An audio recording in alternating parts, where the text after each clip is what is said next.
Among all the Indo-European languages spanning the globe, Hittite is by far the most peculiar language in the family. As the oldest Indo-European language to be discovered in written form, Hittite has sparked immense interest, not only because of its unique place in history, but also because it diverges in curious ways from what we know about other Indo-European languages. It was the administrative language of the Hittite Empire, which ruled over much of Anatolia from around 1600 to 1200 BC. As a result, the Hittite language is preserved in thousands of cuneiform tablets from the ancient capital of Hattusha. There are several reasons why Hittite stands out as strange within the Indo-European language family. Hittite's most remarkable feature is its extreme archaism. It preserves many features that have long been lost in other Indo-European languages.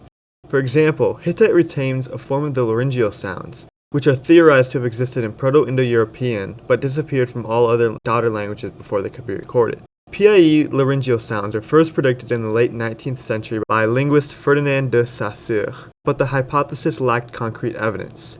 That was, until the discovery of Hittite. The presence of Proto-Indo-European laryngeals is one of the key breakthroughs in Indo-European linguistics. The ch and hua sounds are present in several Hittite words, where the reconstructed PIE forms included the theorized laryngeals. For instance, the Hittite word for bear, chartaka, reflects the PIE root chitkios. However, all other Indo-European languages using this word have dropped their laryngeal ch. Hittite confirms that these mysterious laryngeals were a real part of PIE phonology. Despite its archaisms, Hittite also lacks many features that are considered typical of Indo-European languages. This absence is as strange as its retention of archaic elements, giving the language a unique blend between conservation and innovation. For instance, Hittite does not have a true feminine gender, unlike other Indo-European languages like Greek, Latin, or Sanskrit. In these languages, nouns are typically classified into masculine, feminine, and neuter genders. Hittite, however, only distinguishes between animate and inanimate nouns. This lack of a feminine gender suggests that the three-gender system of other Indo-European languages may have developed after the divergence of Hittite, making it a more archaic representative of an earlier stage of the Indo-European family tree. Likely, the Hittite animate stem ech was reconfigured into the late Proto-Indo-European feminine ah. Another curious absence is the lack of a complex verbal system. Hittite verbs do not show the same level of morphological complexity found in other ancient Indo-European languages like Greek or Sanskrit, which have intricate systems of tenses, moods, voices, and aspects. Hittite verbs instead show relatively simple conjugations, with a few distinct tenses beyond the basic present and preterite. The reasons for this simplification are unclear, but it makes Hittite stand out in comparison to its linguistic relatives. Another peculiarity of Hittite is its use of agglutination, where grammatical meaning is added to a root word by affixing strings of morphemes. While agglutination is common in many language families, it is rare in Indo-European languages, which generally tend to use inflection rather than external affixation. Hittite verbs, however, show agglutinative tendencies, particularly in the formation of certain grammatical constructions like participles and verb moods.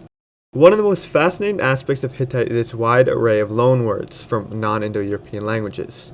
The Hittites were in close contact with a variety of cultures including the Hurrians, the Semitic-speaking Akkadians, and speakers of Hattic, a pre-Indo-European language spoken in Anatolia. As a result, Hittite is filled with borrowings from these languages, particularly in domains such as religion, administration, and law.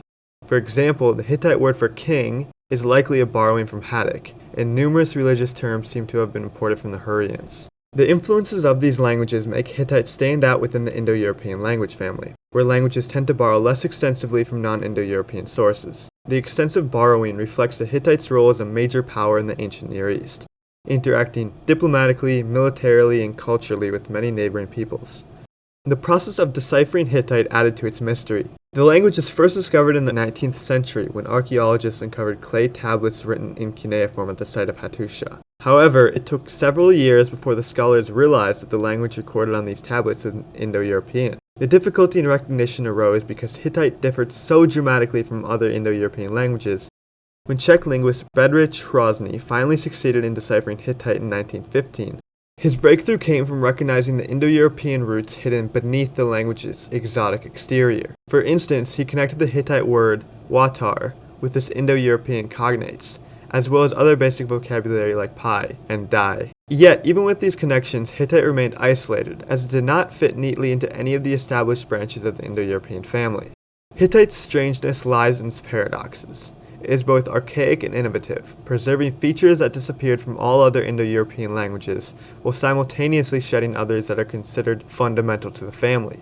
It retains the ghostly echoes of Proto-Indo-European laryngeals, while lacking complex verbal systems and the familiar three-gender system. Its agglutinative tendencies, simple syntax, and rich array of loanwords from non-Indo-European languages further set it apart.